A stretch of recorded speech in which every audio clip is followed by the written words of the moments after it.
A longtime critic of the marijuana industry is now getting on board. Former House Speaker John Boehner joining the board of directors at Acreage Holdings, an investment company in the cannabis market. The former House Speaker explaining his change of heart on Twitter this week, saying, quote, "I'm joining the board of Acreage Holdings because my thinking on cannabis has evolved.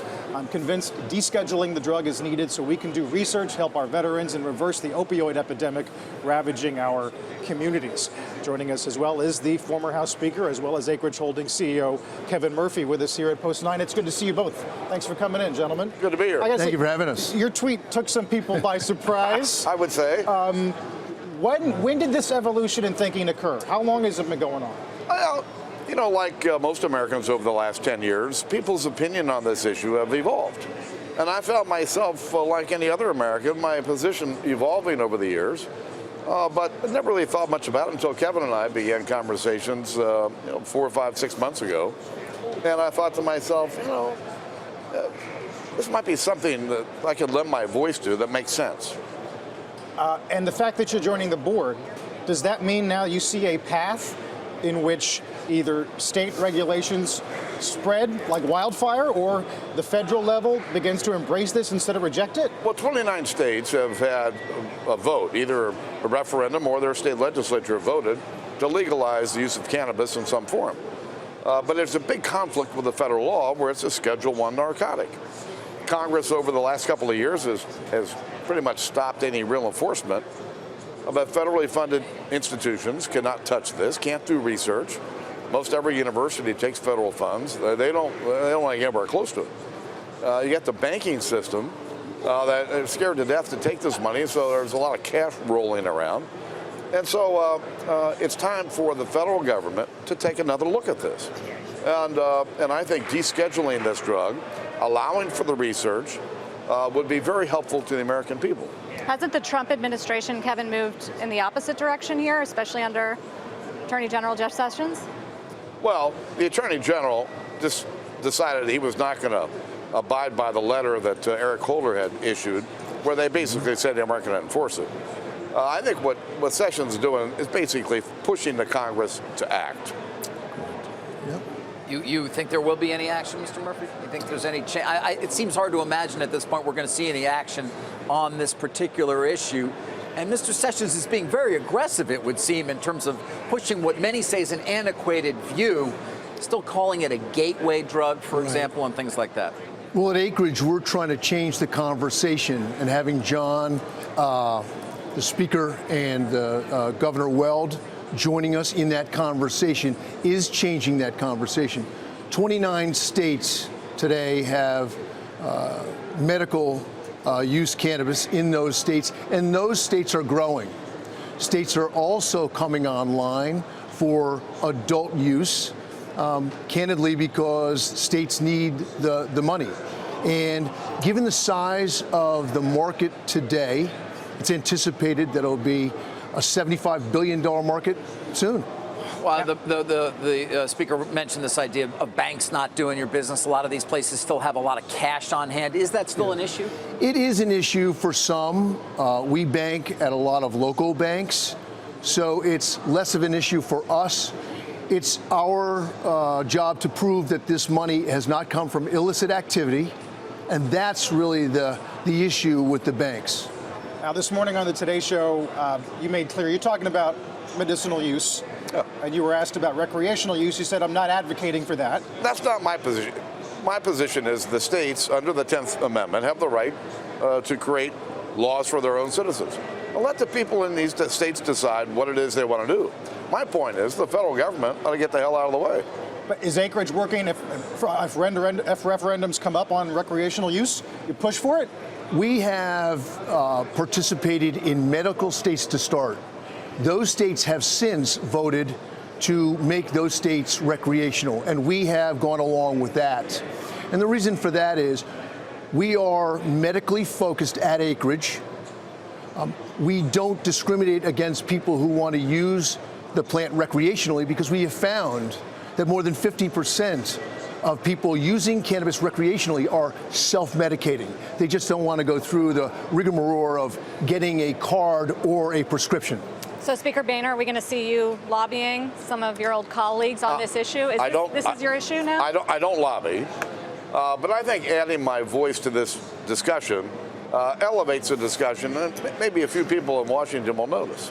What about the hundreds of thousands of people, if not millions, who were put in jail for selling marijuana over certainly during your tenure, and the millions who got arrested for possession? I mean, it was part of my evolution because I got into the criminal justice reform movement and began to see we've got all these jails full of people because they either used some or they had some small possession of it. It's not a wise use of our society's money. And there did seem to be some consensus building amongst both Republicans and Democrats to change that, but now we've got a Justice Department that feels very different. Well, I'm a little surprised that the broader issue of criminal justice reform hasn't moved further than it has. There's really a large bipartisan group of members in both the House and Senate who really want to tackle this issue. But they get hung up on a couple of issues, and it seems like it holds up the whole process. You think you're going to be alone on this, or are other former politicians going to start speaking out the way you are? I have no idea. You're not getting any sense of... Welcome to the party. Literally. Yeah. Sarah mentions policy and your former colleagues. How much does Ryan's retirement affect the midterm calculus? I don't think it affects who's going to win or who's going to lose. Each of the members, when they go home, they're the ones that are on the ballot. Paul Ryan's not on the ballot. Most our constituents didn't know who the speaker was. And so I don't think it's going to have any impact on the election itself. It may have an impact on how members feel about what they're signing up for, but I don't think it's going to have any impact. That's exactly what Paul Ryan said when he was asked that question. Yeah. When you look at the slate of people who have announced retirements or are looking at other races, are you willing to make a call on the House or the Senate? I think the House is 50-50. When I look at the number of retirements, especially on the Republican side, lack of retirements on the Democrat side. On the Senate side, though, I think the chances are probably 75% the Republicans hold the majority, mostly when you look at the arithmetic. There's so many more Democrats up for election, 10 of them in states that were won by Donald Trump. And so I think the Senate's in How do you think the position. Trump presidency has affected the Republicans' chance to retake the House and Senate? Well, anytime you have a new president, the party out of power gains seats. It's just a fact. It's over a 100-year history of this. Having lived through 1994, 2006, 2010, I've seen these waves. And so it's going to be what it's going to be. Now, the president has the most unique style of anybody we've probably ever had in the White House.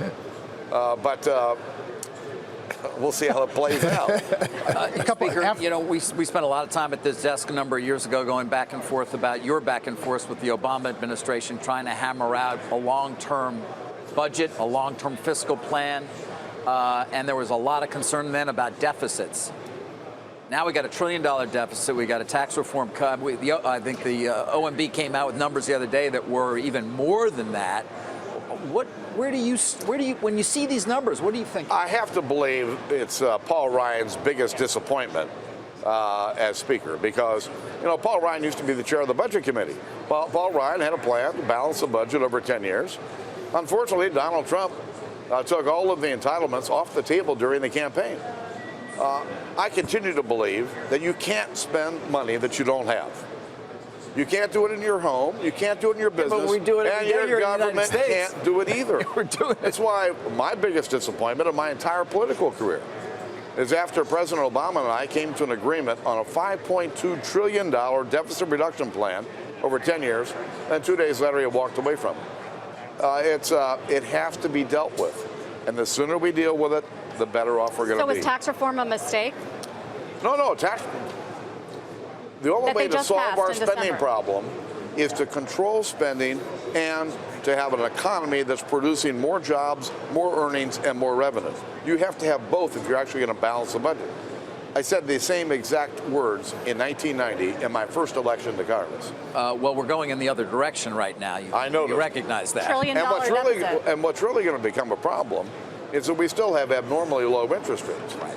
As interest rates continue to get to a normal level, it's going to have a huge whipsaw effect on the deficit.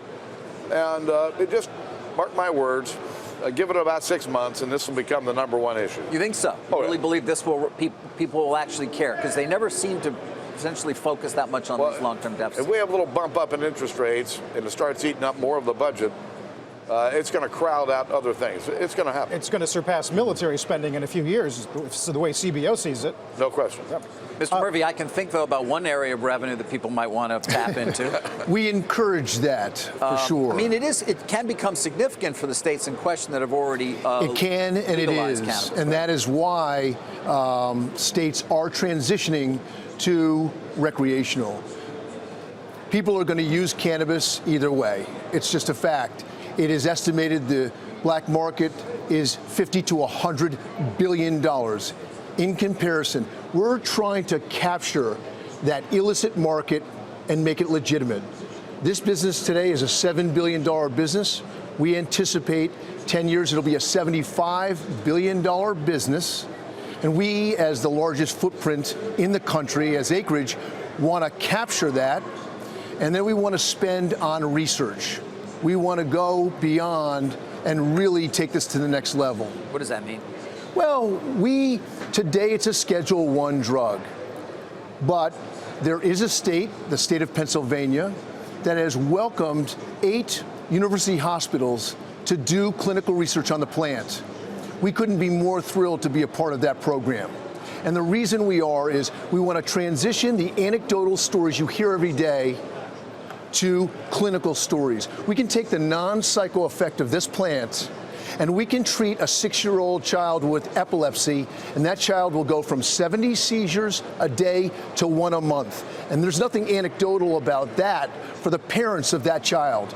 And to deschedule this drug affords the VA the opportunity to prescribe. 90% of the veterans in this country want to have cannabis available for medical use. 22% of this country, or the veterans of this country, essentially use cannabis, putting their veteran status at risk. And to me, that's a shame. And we want to change that. And with the Speaker and with the Governor, we're going to change and control the conversation in the United States. And we can do it because we are the largest player in the United States. It's going to be interesting to see if financing and security and all of those ancillary businesses around cannabis really start to mature. Today, it's an advantage for us that there's not a lot of financing because we self-finance this business, and that gives us a head start. If it was Schedule II or Schedule III, you'd be interviewing a guy from Merck, Pfizer, or Anheuser-Busch. It's a fact. It's a land grab for us. I can't let you go without a couple more policy questions. This morning on Today, you said you thought the president firing Mueller would be a bad idea. Did you comment directly on Rosenstein? Is that any different? No, it's no different. They're both longtime public servants. They have great track records, and they've got a job to do. Let's let them do their jobs. They're either facts or not. There's either crimes being committed or they haven't. And I have no reason to have any doubts about the outcome of the investigation. Do you believe Congress needs to support legislation that will prevent their firings? I don't think Congress doesn't have a role here. So other than an oversight role, which they've been trying to do, they're having problems with the Justice Department and the FBI in terms of turning documents over. But they don't need to pass a bill. I just wanted to ask you about trade, because now we're hearing that the president is looking at rejoining TPP. You know, the Republican Party used to stand for fiscal conservatism and free trade. Does this president have it wrong on trade, or do you support this negotiating style? Well, no, as I said this morning, I have a different style. You know, I would have reached out to our friends and sat down at the table and looked them in the eye and said, listen, you're taking advantage of us. We need to fix this. We need China and Japan and South Korea more today than ever if we're going to solve this problem we have in North Korea. I don't know how we expect to get their support when you're beating the hell out of them over these tariffs. And so, but if you step back, the president is bringing these people to the table. Not the way I would bring them to the table, but they're coming to the table. And I'm frankly feeling pretty good about the fact that we're going to get this resolved without a trade war. Why? Why Why are you feeling good about that? Well, because it's pretty clear people are coming to the table. But the tactic that the president's used, all these threats, this is a pretty dangerous thing. We have an interdependent world. The world depends on trade. The U.S. depends on trade. And to take one piece of the trade picture, manufactured goods, is really not a very accurate picture. There are a lot of other things that are involved in trade, services, financials, that should be part of this discussion as well. You think we're underestimating or overestimating the Chinese ability to respond to threats? Well, I just never thought you got very far threatening people. You think we should be a part of TPP? Should not pull out in the first place? I do. I've always been a believer in TPP. I think the Obama administration, when they got to the end, caved on 5 big issues that were important to the U.S. that eroded the support in the Congress. But TPP is critically important to us if we're going to counter China and if we're going to be in Asia being a player. And so I think we need to get back to the table. The President of the United States today on Twitter calls the former FBI director a slimeball. What do you make of the Trump tweets, statements, speaking to the American public via tweet, and often conducting diplomacy and trade policy that way too? Well, I've made pretty clear that I wouldn't be tweeting the kind of things that the president tweets, but as I said before, he's the most unique president we've had. Do you think Republicans should stand up to him more? He got elected by the American people with all of his tweets and all of his faults. And he is our president. And if you get past the noise and look at what's actually happening, deregulation, the silly regulations that are going, the new tax code, the economy's going well, unemployment at 30-year lows, he's actually getting things done in spite of the noise. A couple of years ago, after the election, you told us that you and he were texting buddies. You sent him a congratulatory text. Is it still happening? Oh, once in a while. Listen, we played a lot of golf together. If I was having a bad week when I was Speaker, Donald Trump would pick up a phone, call me, pat me on the back, cheer me up. And but I never thought I was going to be president. Right. But he is. Finally, we could talk about cannabis forever, but viewers will want to know if you use. No, I've never used it. Never? Never, ever used it. Okay. I don't expect to. Cigarettes and red wine are my creatures of habit. The cigarettes we know about. What the red wine you know about? Yeah. It doesn't surprise you, anybody. Mr. Speaker, thank you so much. Thank Kevin, you. It's good to have you. It's been a pleasure, and thank you very much. Kevin Murphy and Speaker Boehner. Hey there, thanks for checking out CNBC on YouTube. Be sure to subscribe to stay up to date on all of the day's biggest stories. You can also click on any of the videos around me to watch the latest from CNBC. Thanks for watching.